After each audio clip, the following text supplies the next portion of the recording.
Welcome to Cars on Call. I am automotive journalist Steve Schutz. I'm here with trauma surgeon Dr. Stephan Moran, who is the only trauma surgeon on a car podcast who talks about car safety with the experience of operating on not trauma surgeon, car accident victims. Right. And you've done research on car accidents. Dr. Stephan, man. And that was all a long time ago, but I'm still very opinionated about all of it. And Yeah, well, a when lot of you things say it's a don't long time change. ago, all right, let me stop right there. When you say it's a long time ago, that implies that it's a moment in time. You're talking decades of trauma and Yes, surgery experience. you're right. Absolutely. And yeah, I mean, and the interesting thing is that, people started crashing their cars a long time ago. The injuries have all been pretty much kind of the same with a few exceptions of some steering wheel stuff and impalement. But I mean, in general, people have been crashing cars and getting broke up for a long time. And medicine has evolved to take care of them better. We learned a lot from mistakes that we used to do. But essentially, cars are getting safer, but most unfortunately, human behavior has not changed behind the wheel. And that still is the number one thing. But so, yeah, I know I'm retarded, and as we say down here in Alabama, but I think that, yeah, the fun of knowledge that we bring, and we're gonna have an interesting topic under the safety because my hair is getting grayer, and I've got aging parents, and we all do, and we're gonna talk about the older driver. But there's a lot to learn from the older driver that reflects to those of you that have young drivers because they make the same mistakes for different reasons. Amen. And it's the parallel between the young driver and the old driver is really amazing. They're traveling the same highway in different lanes and they do the same things, but for different reasons. It always fascinated me. Full circle, right? Yeah, You need someone to feed you when you're a baby and you wear diapers, and then when you're older, you need, when you're yeah, older, it's the same thing. exactly. Yes. So new drivers and at the very beginning of your driving journey, why wouldn't it be similar to the end of your driving journey? So we're Yes. going to talk about that. You had an interesting topic that you're going to start with. It's a Chris Harris topic. I'm not going to give any more away. Okay. So you're going to do that. We're going to start Okay. with a really interesting Chris Harris topic, but I've got a car sighting which is different. That's all I'm going to Okay. say. And Okay. then you're going Yes. to talk trauma surgeon safety. I'm just And gonna then say it's one of the greatest all-time ever shit boxes. yeah. Oh, Yeah, the ultimate. I think it's 10 out of 10. unbelievable. Oh my God, it doesn't get better than that. Yeah, I think it's the best. it is. There, no, I have to. But for what we could get in America, absolutely the best. Go to Europe, a few other vehicles, but no, it's the all-time greatest ever sold in America shit box. Absolutely. I completely agree. Oh my God. And then we're going to move on to, again, trauma surgeon safety after that. You gave us a hint of what you're going to talk about. And then we're going to talk a little Frampton Comes Alive. Oh wait, Which is, I got a rant tonight too. oh, good. Well, then you will do your I rant got a too. rant. All right. Well, let's start. Stefan, what's this Chris Harris thing? Okay, so for listeners of you watching, the all-time greatest automotive journalist of, I will say, the last 10 to 15 years. So, That's not all time. no, no. So we talk about Formula One, the modern era, the pre-war I era. know what you So, mean.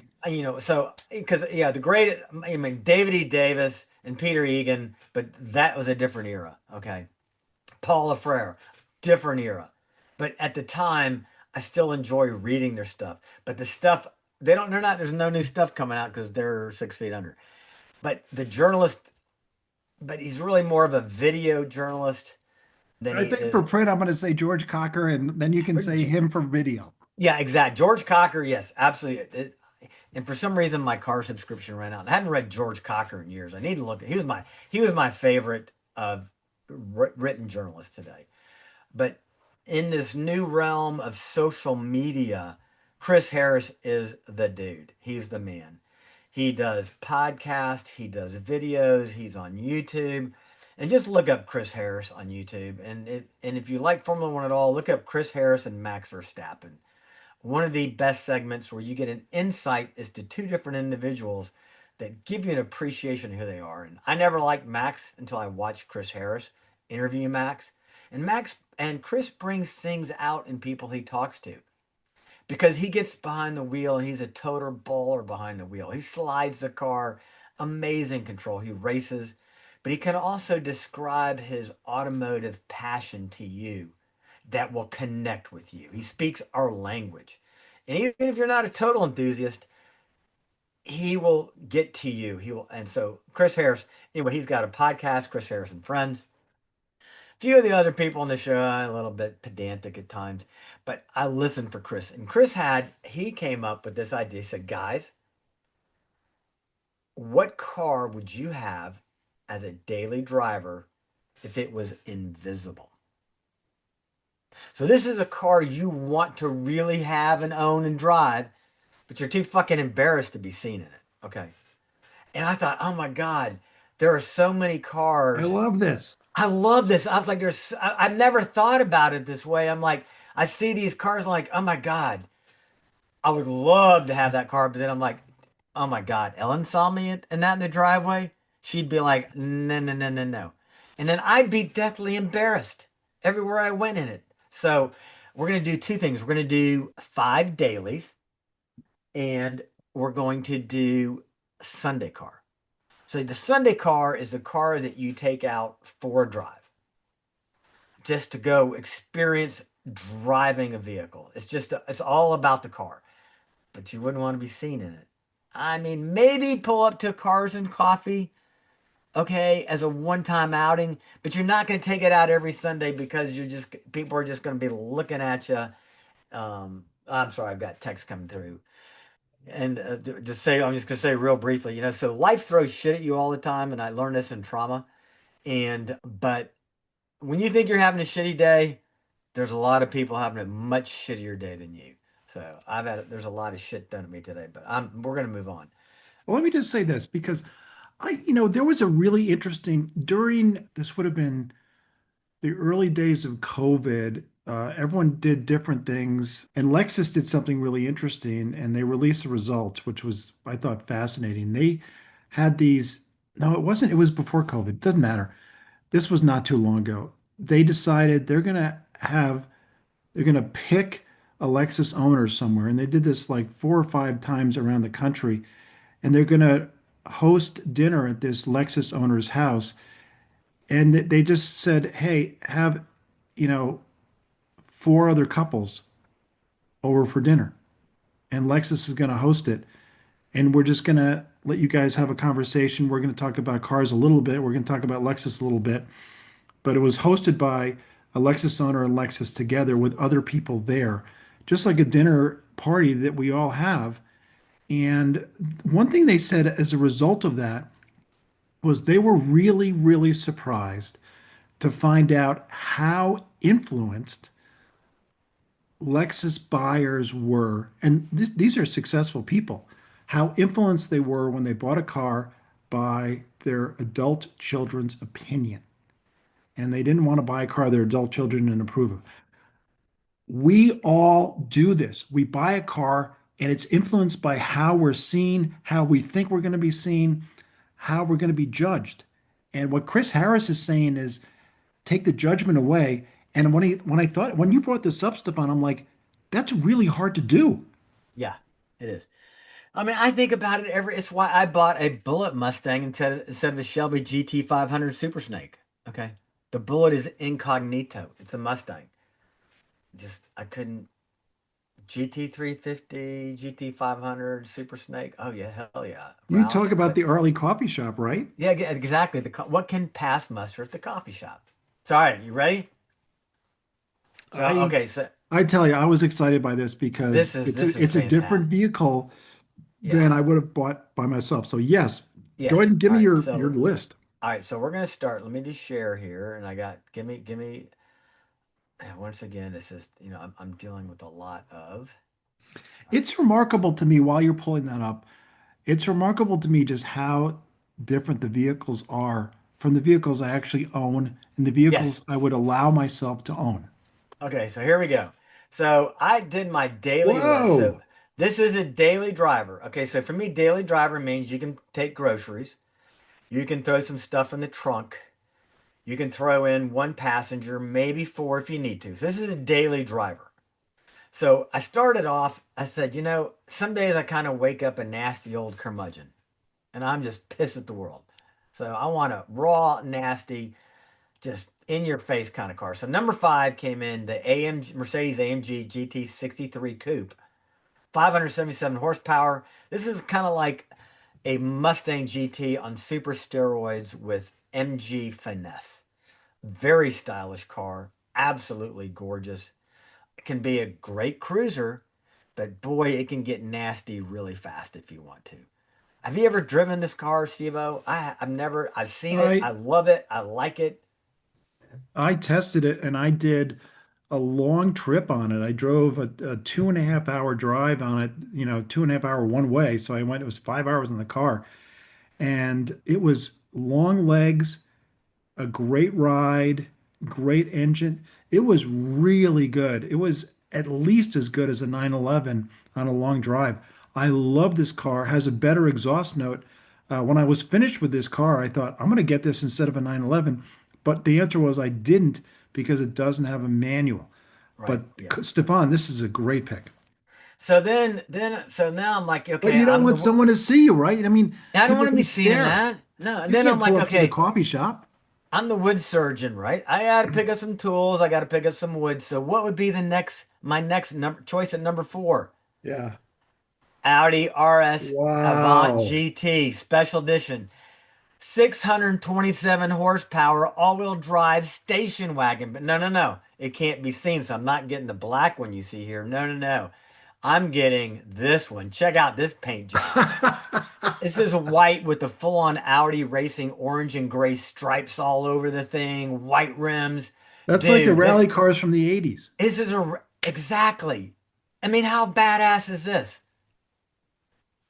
Damn. Uh, Damn. Okay, so now I've gotten those are my nasty ugly days. So now I'm up to number three. I'm more approaching reality. Okay.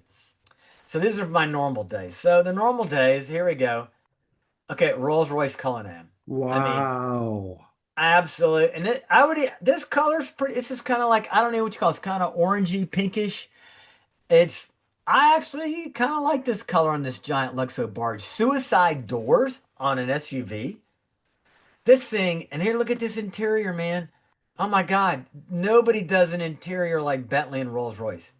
So that comes in at my number three.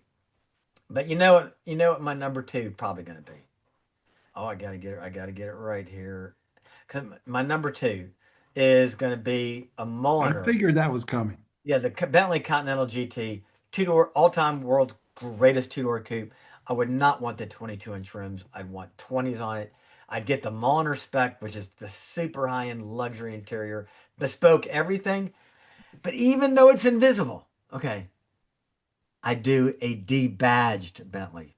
The reason Oh, is, oh, you know, one day my superpower invisibility cloak could be attacked by kryptonite, and I'd want no badges on it just in case, because people wouldn't know what it was without the badges.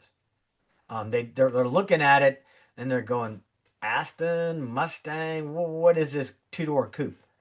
But realistically, I am the wood surgeon, and my number one choice invisibility cloak is the Raptor R.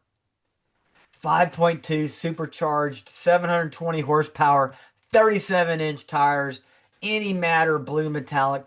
These things ride like a Cadillac because of the tires. The suspension is it's off-road suspension, which is soft suspension with a lot of travel. Gigantic tires, but I'm at 64 years old. I can't be fucking seen in a Raptor R. I mean, I love this thing. I love my F-150 Platinum. This would be my everyday, daily, with Blue Cruise on the interstate, going hunting, tearing it up, and then just bad as shit, blowing everybody off the stop. This is my number one choice. wow. That's fantastic. The Rolls-Royce Cullinan I thought about, the Bentley is bougie, but the Rolls-Royce Cullinan is beyond bougie. And But it doesn't look as bougie to me. It's this gigantic. I've seen them in black, and you're like, wait a minute, what is that? Is that like a Land Rover on steroids? Stefan, So it's bougie, and it is especially when you bougie. have that the It's color Russian they could mobster the baller. color it can only be described as vaginal pink. Oh yeah, here we go. Yep, And you're right. But it's been visible. it's thank goodness. Thank goodness. I I actually agree with you. I would love that. It's so bougie. And that's why you can't, well, we can't afford it. But if you could afford one, I wouldn't want to be seen in one. But if I could drive around invisible, Stefan, I would do it. It would be Oh my great. God. Same They're with the just, Bentley. I Well, mean, if you go to my everybody list, who's, and Chris Harris included, anybody who's ever driven the Cullinan will say, I'd never want to be seen in it, but oh my God, it hauls ass. It's comfortable. The most amazing interior you've ever seen.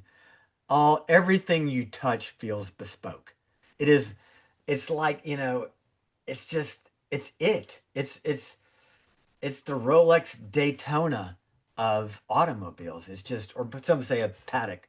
I think I it's not quite a paddock. It's because it's got too much going on to be a paddock. But I have not driven one, but I heard a description of a car, and I forget which car it was, but I think it applies to the Rolls-Royce Cullinan. And it said, when you're driving one of these, you feel an overwhelming sense of well-being. yeah, oh yeah, nice. I think that's the Cullinan. Well, here and I want to show one last picture. Here's a picture of a Mulliner Bentley interior. Look at that. The leathers and the quilted seats and oh my God, just unbelievable. Everything you touch in there feels handmade. Just I love your list. all right, that was a good. I thought I really had this. The minute I heard Chris Harris on this podcast, I'm like, oh my God, we have because my brain just started going off because I've always had this subconscious thought.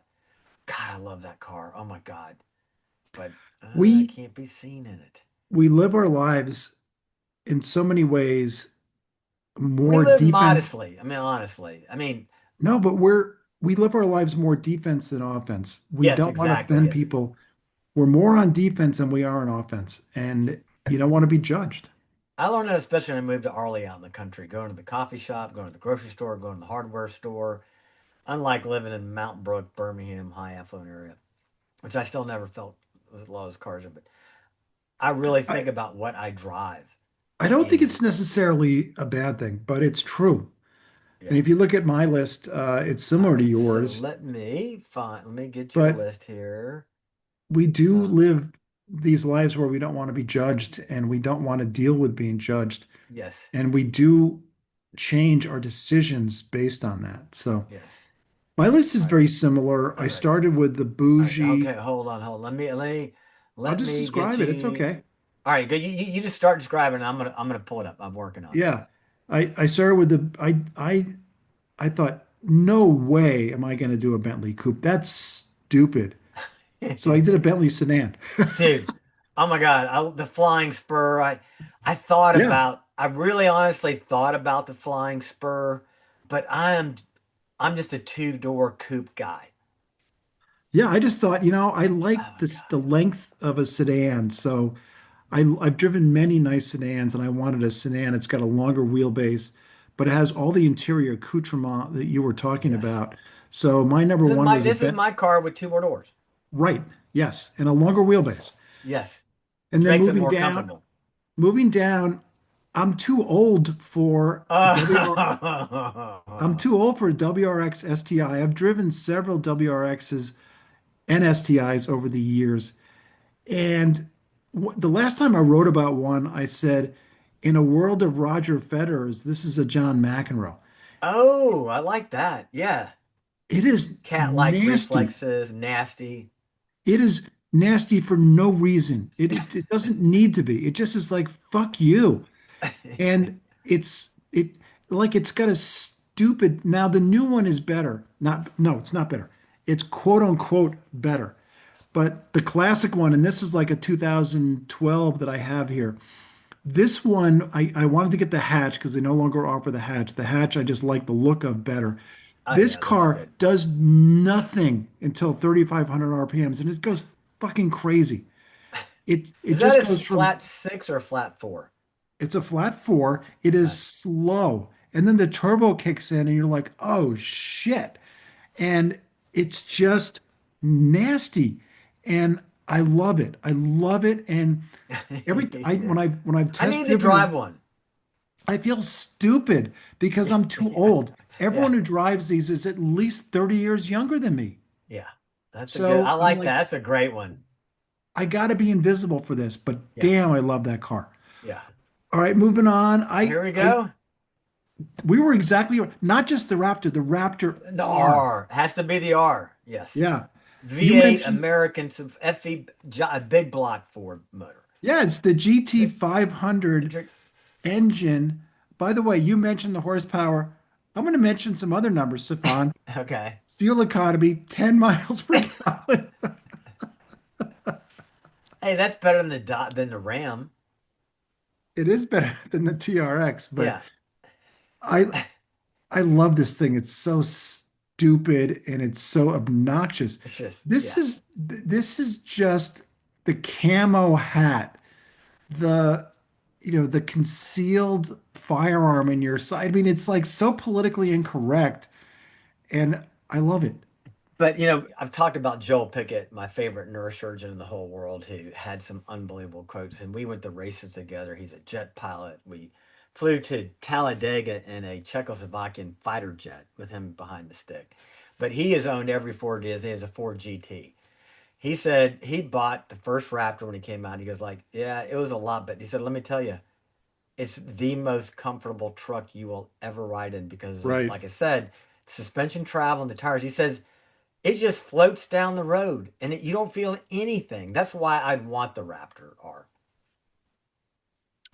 It is, it is an automotive big wad of red man in your lower lip, and it's just great.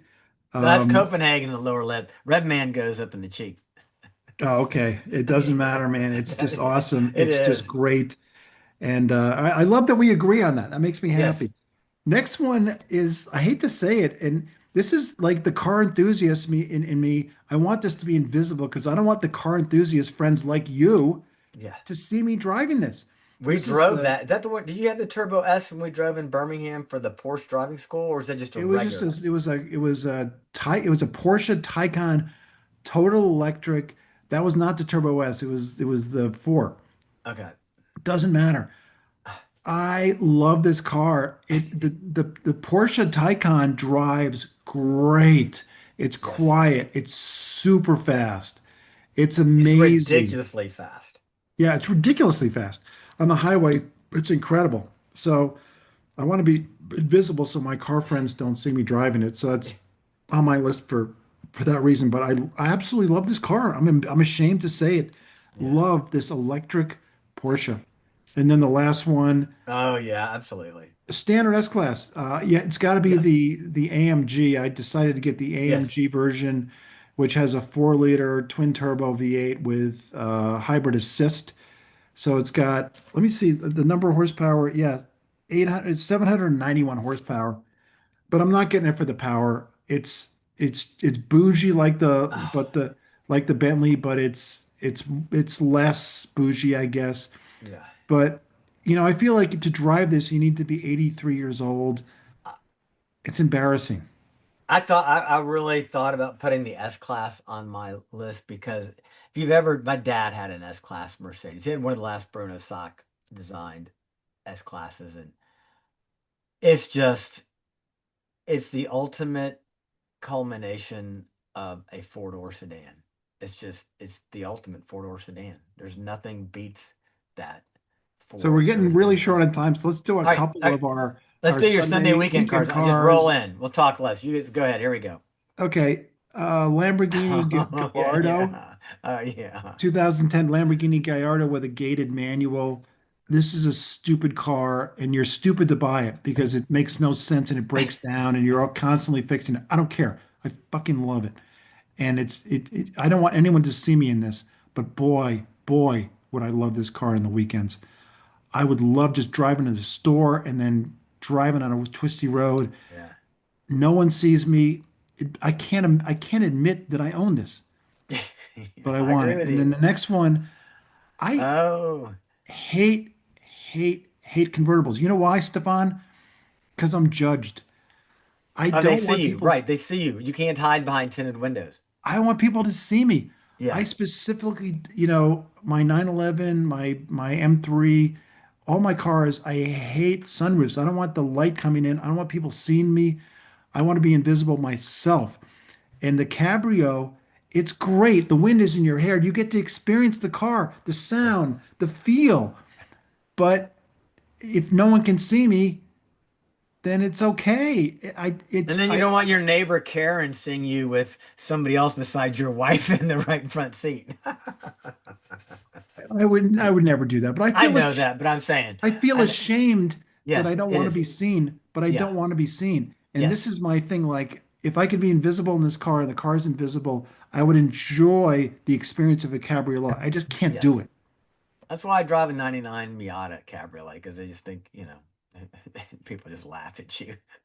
All right, here we go. You're all right. So this is your all right. So let me stop the share and let me go. Let me find. I gotta find mine. Mine are. I had a blast with this. All right. So here's my number. Here's my number five pick. This is Wow. okay. So here we go. Where did the share go? There it is. So for you listeners, this is a 1978 Pontiac Trans Am. Smokey and the Bandit, black with the screaming chicken. It was a dog of a car, but I remember seeing this car back in '78. I was like, that is so embarrassing, but it's so fucking cool. I I just I I love love it. this car. I love this Yeah. car. All All right, right. so I love that. then number four, here we go. This would be a Porsche 718 Cayman GT4S. Remember, this is a Sunday car where you're out driving. This is Tail of the Dragon. The only problem with the Cayman is every time you get passed by a 911, you're gonna like wish you had a 911, even though this drives better than the 911. Right. This is the ultimate expression of Porsche. It's the right size, the power, the handling. It's everything a 911 should be, but it's not a 911. But it But has a I would 911 GT3 engine, but it's mid-engine. Yes, it's so that would be. Then here we go. Next choice, number three, Shelby Super Snake Speedster convertible. Wow. And this is, I mean, it's just ridiculously crazy. It's in that fantastic blue. So this is a Shelby GT 500 in convertible, and then they basically close off the back with a big piece of fiberglass, making it like a speedster. I wouldn't be caught dead in this thing, but oh my God, would it be a blast? All right, number two. I Oh, here love we that. go. Number Yeah. two, 2006 Ford GT Heritage. That's the Gulf Heritage with Gulf Blue and Orange Blue. This one's got the number nine on it. I'd want the number six honoring the 1969 Le Mans victory of JW Automotive Engineering, driven by Jackie Ix and Jackie Oliver. Jackie Ix with the Y, Jackie Oliver with the IY. And I have the watch commemorating that I designed, commemorating this very car and his victory. John Wire Racing. The all-time next to the one, two, three. But if you're a win of the GTs, but this Gulf livery in the hand of privateers. But number one, okay, number one. Here we go. A car I'd never be caught dead in. This is the Wow. Ferrari 12 cylindry. I drove a Ferrari front engine car, a 12 cylinder. Unbelievable experience. I love two door coupes. I like front engine, rear wheel drive. you know, I don't have any gold chains. I don't have Gucci loafers. I do have the chest hair to go with the open shirt. But to me, this would be the ultimate Sunday drive. A 12-cylinder engine Ferrari. It doesn't get better than that. Can you not agree with that? I agree. 12-cylinder front engine Ferrari. That's just the ultimate for any car guy. I agree. So I agree. those are my top five Sunday cars, but I wouldn't be caught dead in this car. No, No, no I way. agree. Wow. Yeah, Unless I was at Monaco. it's kind of funny. If you want to have the twin turbo bougie, you got to have this and the Cullinan. Yeah, there you go. All right, we're going to really switch gears All right. because I spotted a car that I drove. Okay. I drove this car from 1994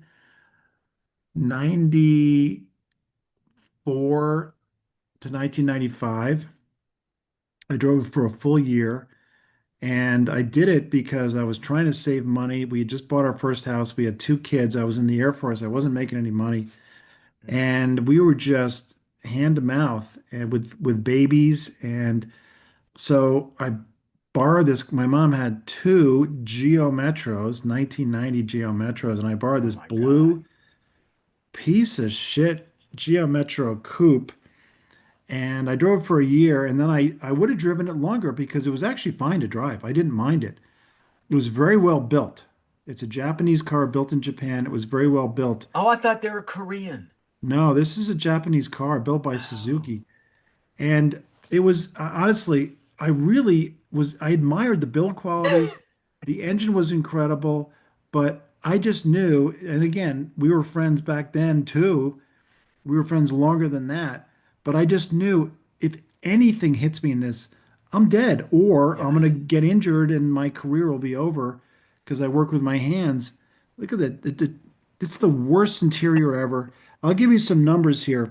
1.0 liter inline three cylinder. 1.0. That's like 1.0, it a was one actually less liter than it. bottle of Coke. It was like, yeah, it was like Oh my 900 gosh. cc's. And guess how many horsepower, Stefan? 68. No, 55. Oh my God. 55, 0 to 60 in Oh, don't even 16 and a ask. half, 16 and a half seconds. But it got 38 miles per gallon city, 45 on the highway. Oh my gosh. And I escaped with my life. But honestly, I would have kept on driving it because I saved so much money. But I just thought, I'm just going to get killed in this thing. Steph, as a trauma surgeon, there's nothing, the only thing worse than this is a motorcycle. Yeah, yeah, that's about right. I can't. Yeah, it's just total shitbox. There's zero protection, zero safety. I don't know how this thing got to America and passed the NHTSA guidelines at the time, but Well, I remember because, seeing them on the road. I'm like, I remember when I saw them on the road. I'm like, that's a death trap. yeah. To 10 Because of the bucks. build quality and that engine, I never had a single problem with the engine. These Wow. things I still see on the road, and I saw one on the road just last week, and it was a total shit box. And I couldn't, but I wasn't surprised it was still going because these things just don't die. Wow. That's impressive. All right, on to trauma surgeon safety.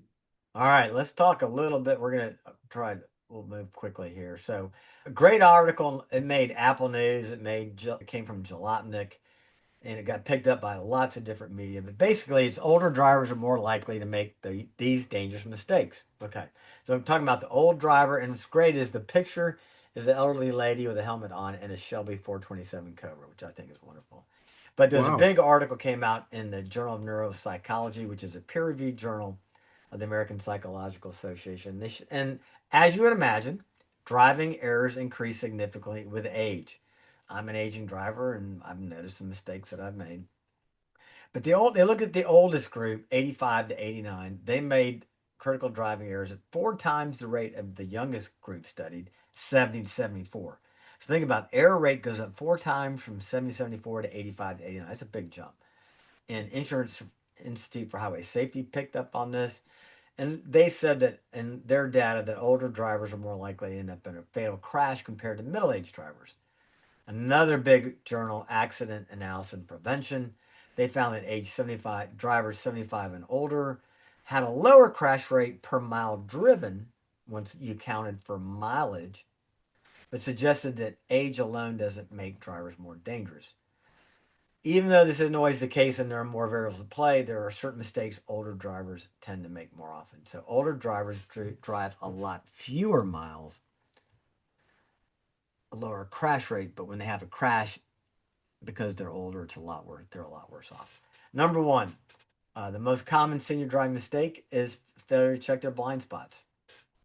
And after reading this article, it kind of made me think about things differently. When I have blind spot mirrors, I tend to just kind of I've come to become dependent on those mirrors and don't always look around. I typically am on the Now, interstate, what you mean especially. is mirrors that give a warning of some kind. Yes, they have the little yellow that flashes up on the outside of the mirror, blind spot warning, or some of them, yeah, blind spot warning.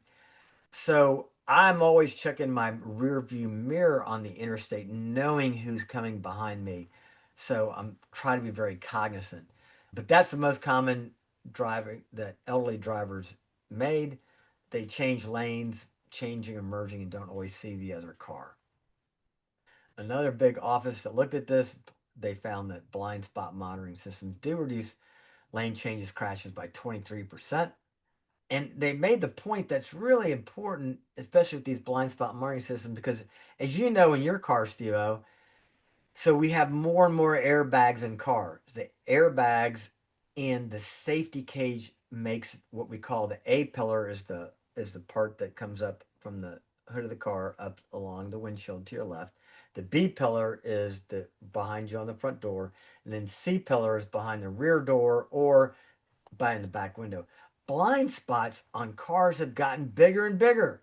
Think about the old cars; they had these little tiny windowless door frames. Yeah, of course the the roof of the car would collapse and kill you, but you could see out they had literally a greenhouse, but new cars have gigantic blind spots.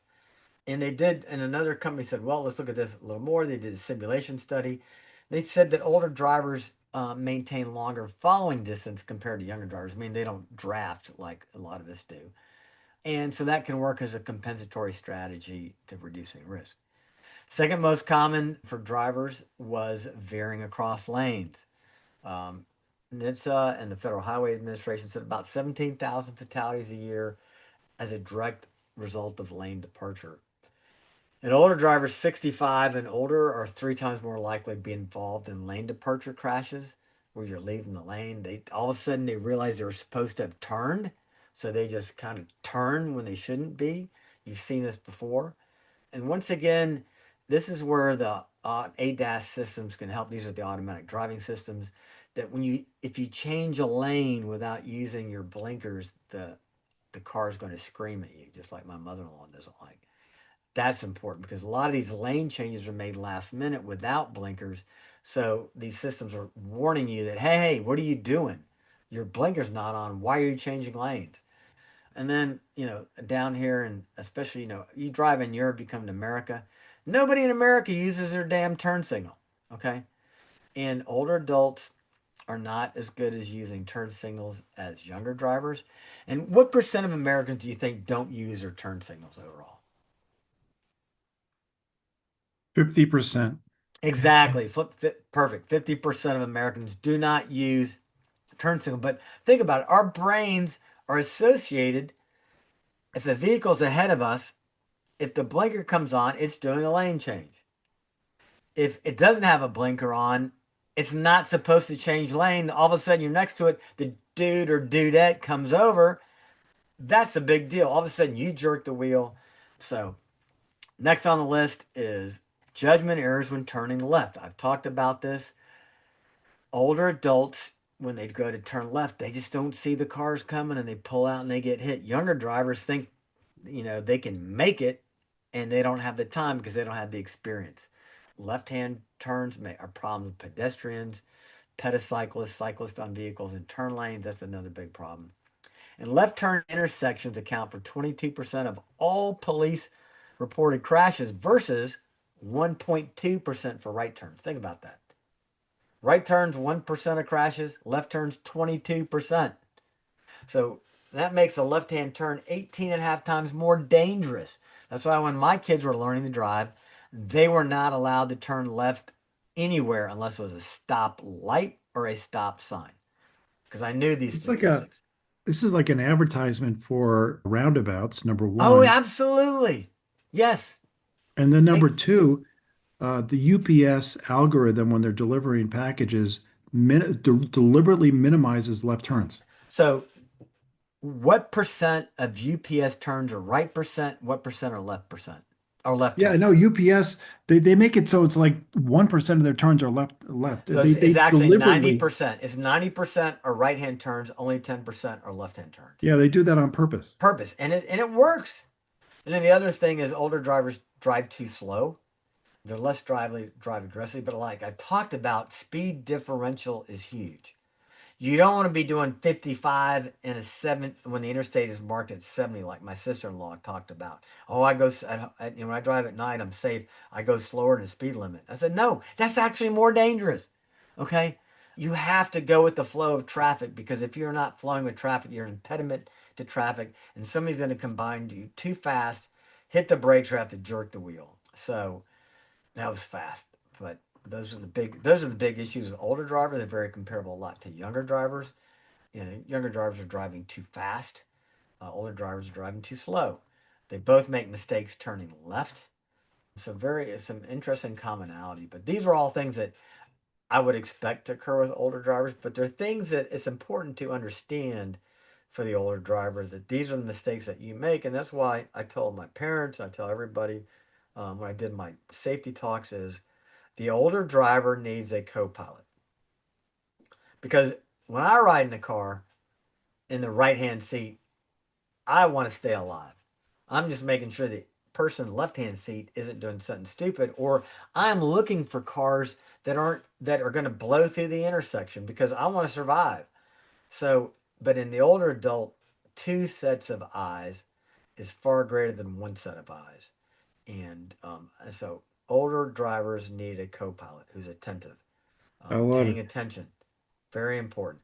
And if you've got young kids driving, you need to explain to your kids you're sitting in the right hand seat of the car with your boyfriend. You understand boys crash a lot of cars, boys kill girlfriends, unfortunately. They kill themselves. Boys make stupid mistakes behind the wheels. You need to be watching what he's doing behind the wheel, and you better speak up if he's doing something Intervene. stupid. Yeah, say something. Yeah. Say something. So All right. So now I'm like, damn, what's your rant about? That was a rant. that was a rant. That was a rant. Okay, here's my rant. So I mentioned it. It just pisses me off about.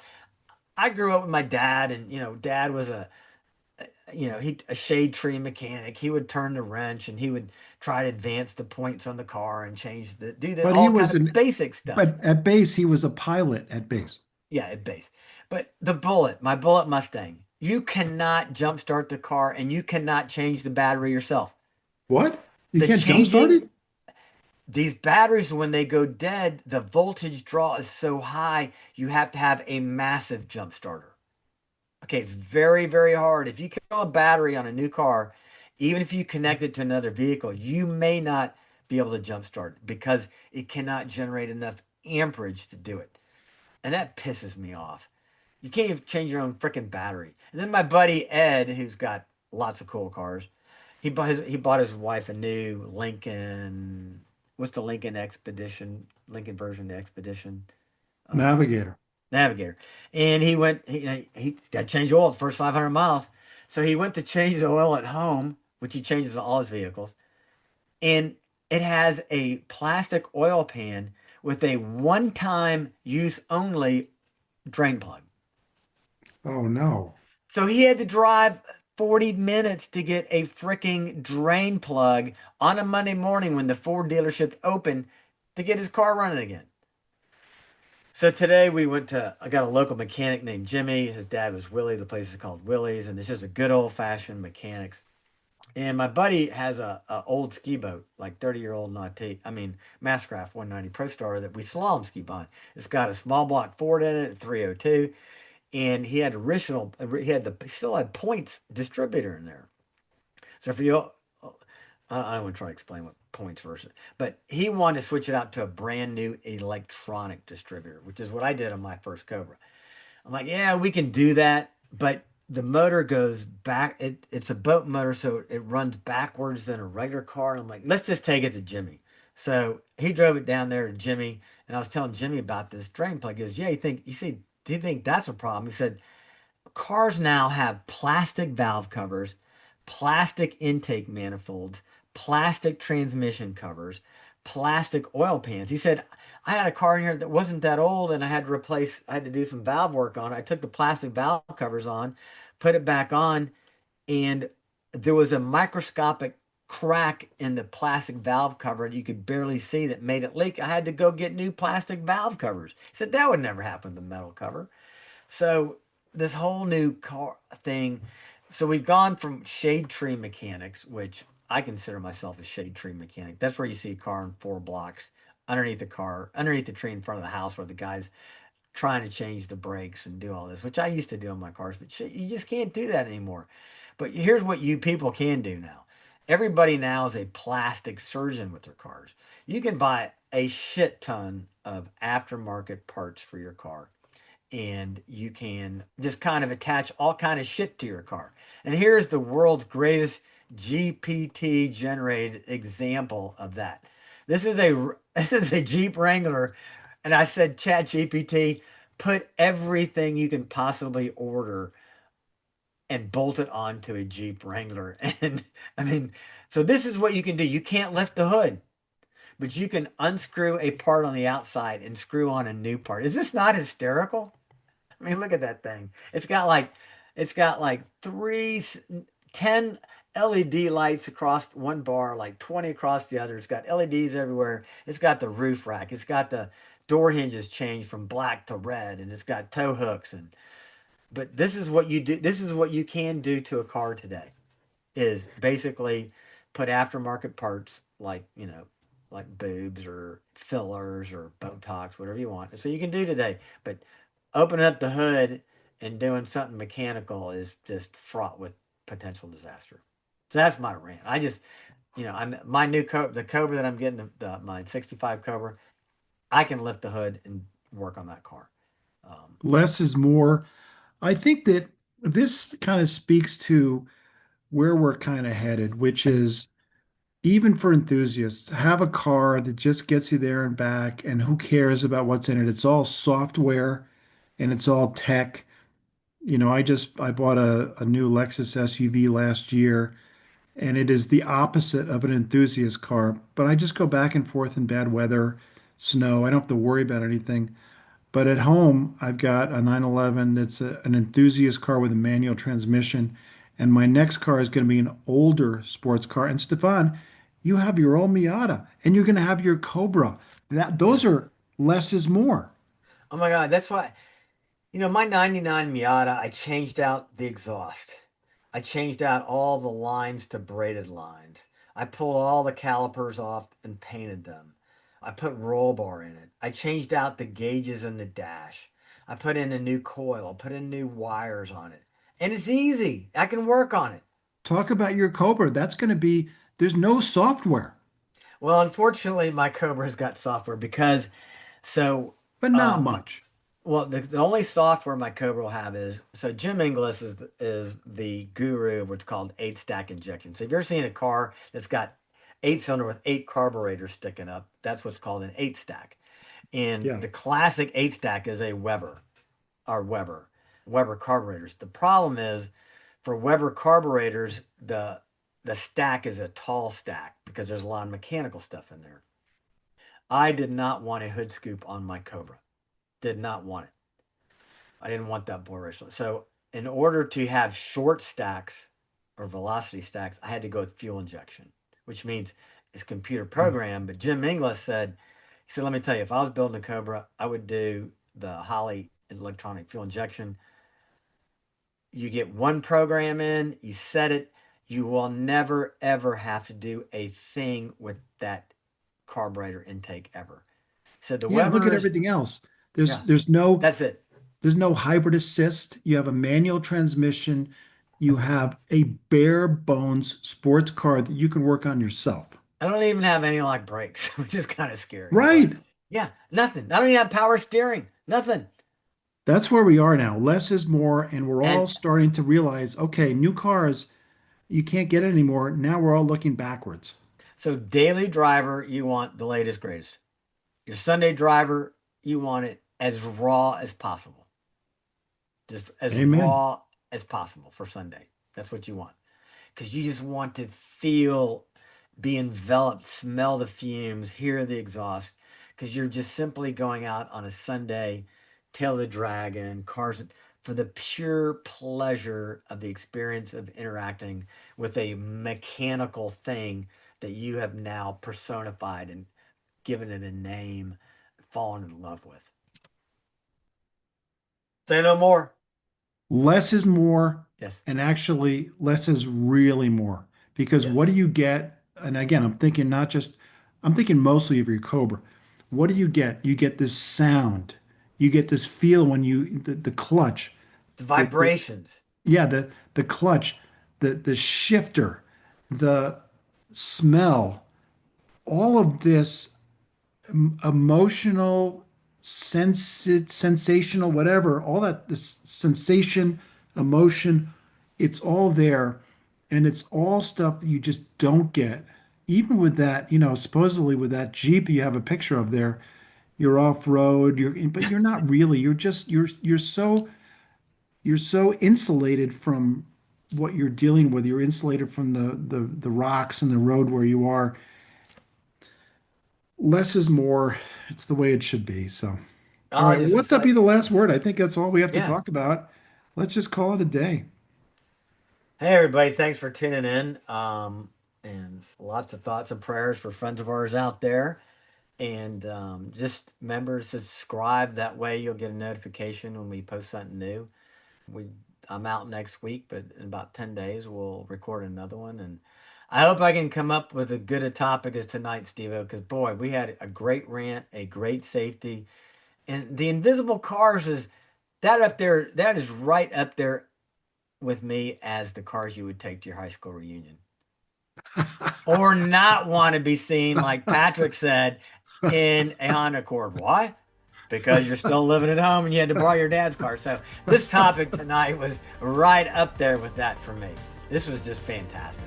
Yeah, I completely agree. All right, bro. Thanks. All right, man. Thanks, dude.